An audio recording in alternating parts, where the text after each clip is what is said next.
The Land Before Time, the illustrated story.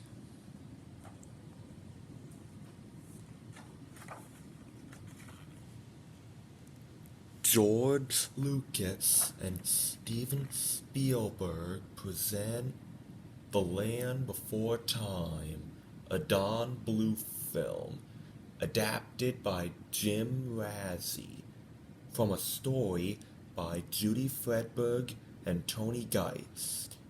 Screenplay by Stu Krieger. Illustrated by David Kurtzmer and Beverly Lazor Blar. Book design by Deborah Belfer Saranti. Are you ready? Here we go! Chapter 1. The Birth of Littlefoot.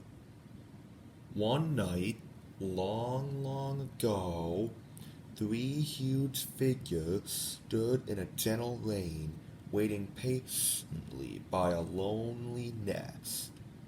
Raindrops splashed against cracked and smashed eggshells, which glistened when a bolt of lightning zigzagged across the sky. Only one egg was still whole, and the 3 long necks were guarding it. As the two older wrinkled long necks looked on, their daughter nudged the egg gently with her nose.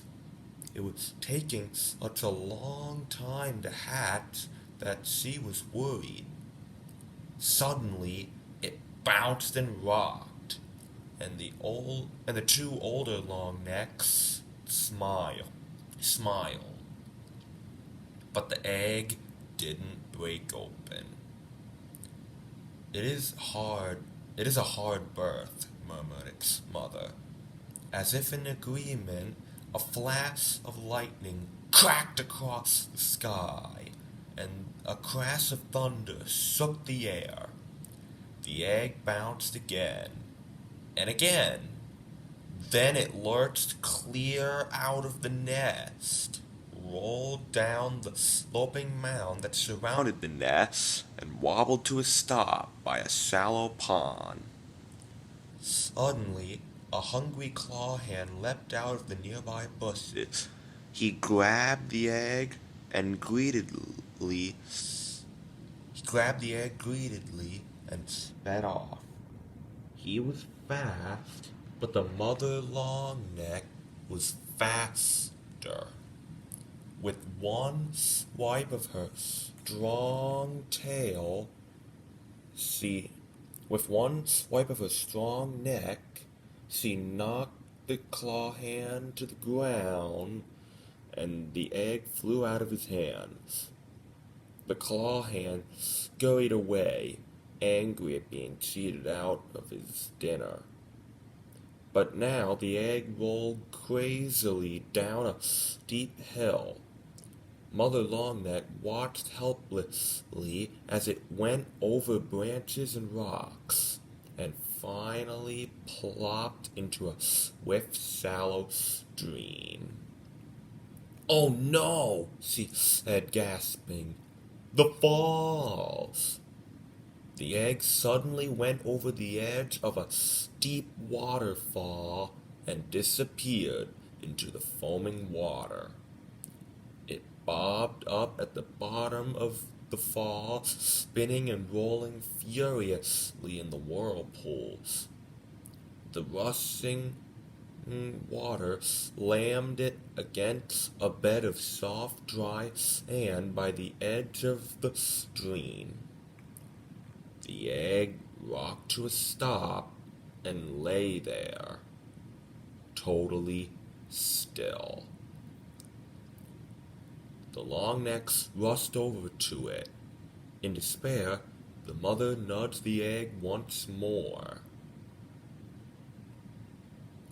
"Is the last egg dead now too?" she thought. Suddenly, a loud crack made her pull back from the egg. In surprise, there was still a chance. The three long necks watched in awe as a wagging tail popped out, sending pieces of shell flying into the air. The tail was followed by two sturdy hind legs that wiggled their way out. Finally, a cute little head appeared. It was a perfect baby boy long neck. The little baby looked around, bewildered. His mother crooned at him gently, and he looked up. As she lowered her head, he shied away. She just unthrilled her huge tongue and gave him a loving lick. Suddenly, the world was a fine place. "Why, he's just adorable," said Grandmother Longneck. "What will you call him?" The mother took the baby lovingly in her mouth and swung him high in the air and onto her back. The baby snuggled warmly against her neck, making a bleating sound remarkably like "Mama." "I will call him Littlefoot," she said. "Littlefoot," echoed Grandfather Longneck, nodding his head. "A good name." A curious bunch of animals had surrounded the proud mother and grandparents, and were also nodding to each other in approval. As far as any of them knew, this baby would be the last Longneck born in the area, and they looked up at him with interest.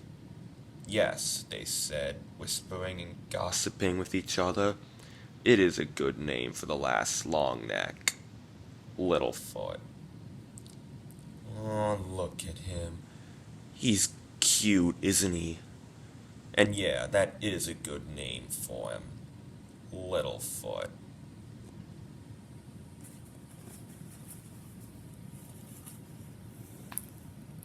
Stay tuned for Chapter 2. Peace out and see you next time. Bye.